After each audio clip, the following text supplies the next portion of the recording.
राजस्थान में हमारा कांग्रेस के साथ गठबंधन पहले से था और पिछली बार हम 2 विधानसभा सीटों पर चुनाव लड़े थे।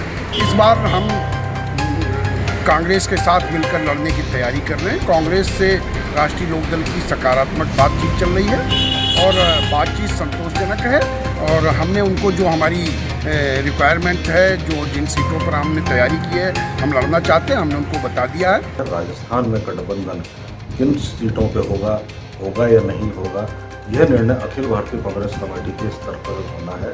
तो क्या समाजवादी पार्टी की तरह जयंत चौधरी की राष्ट्रीय लोकदल भी बनाएगी कांग्रेस पार्टी पर दबाव? नमस्कार, मैं हूं समर्थ श्रीवास्तव और आप देख रहे हैं यूपी तक। समाजवादी पार्टी और कांग्रेस की मध्य प्रदेश चुनाव को लेकर, सीट शेयरिंग को लेकर जो रार शुरू हुई है वो शायद किसी से भी नहीं छुपी है। तो क्या अब उसी डायरेक्शन में जयंत चौधरी की पार्टी राष्ट्रीय लोकदल भी कांग्रेस पार्टी पर दबाव बनाती नजर आएगी?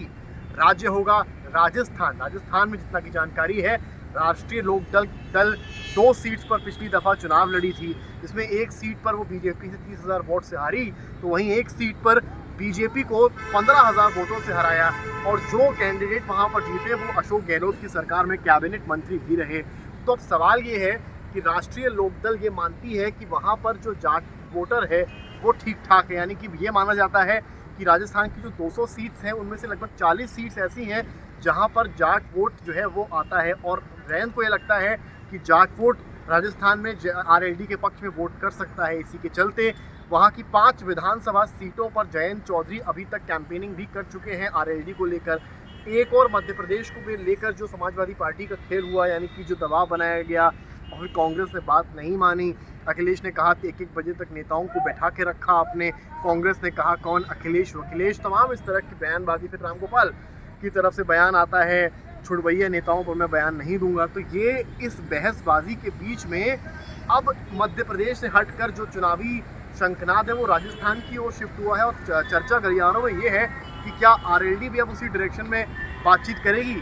और उससे बड़ा सवाल ये है कि जिस तरह से सब चीज़ें बढ़ रही हैं उसको देखते हुए 6 सीट, सूत्रों के मुताबिक जानकारी मिल रही है कि आरएलडी कांग्रेस पार्टी से 6 सीट्स की डिमांड कर सकती है और शायद वहां पर कांग्रेस और आरएलडी के बीच चीज़ें बिगड़ भी सकती हैं। हालांकि अभी ये बात औपचारिक नहीं है, लेकिन जो जानकारी है आरएलडी मन बना रही है अपनी पार्टी को एक्सपैंड करने का और यहाँ के जो प्रवक्ता आरएलडी के हैं वो भी यही कह रहे हैं हर पार्टी को, हर क्षेत्रीय दल को ये राइट है कि वो अलग अलग राज्यों में विस्तार अपने पार्टी का करे और ऐसे में आरएलडी भी ठीक वैसा ही करती नजर आएगी और आने वाले राजस्थान के चुनाव में कांग्रेस पार्टी से 6 सीटें मांग सकती है। आरएलडी का पक्ष ये है कि भाई जब 40 सीटों पर जाट वोट है तो हम 2 ही सीट तक क्यों सीमित रहें, और वो भी तब जब 2 सीट लड़कर हम 1 जीते 1 हारे, तो ऐसे में जो विनिंग प्रोबेबिलिटी है वो 50-50 की रहती है।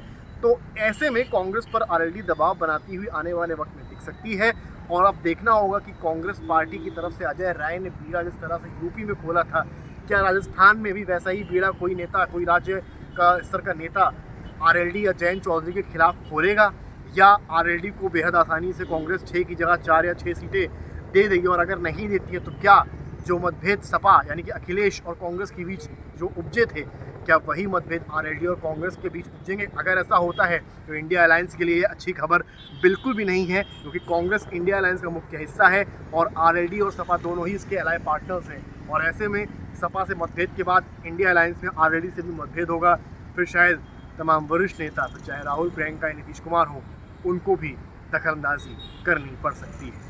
कैमरामैन गौरव के साथ समर्थ श्रीवास्तव, लखनऊ यूपी तक।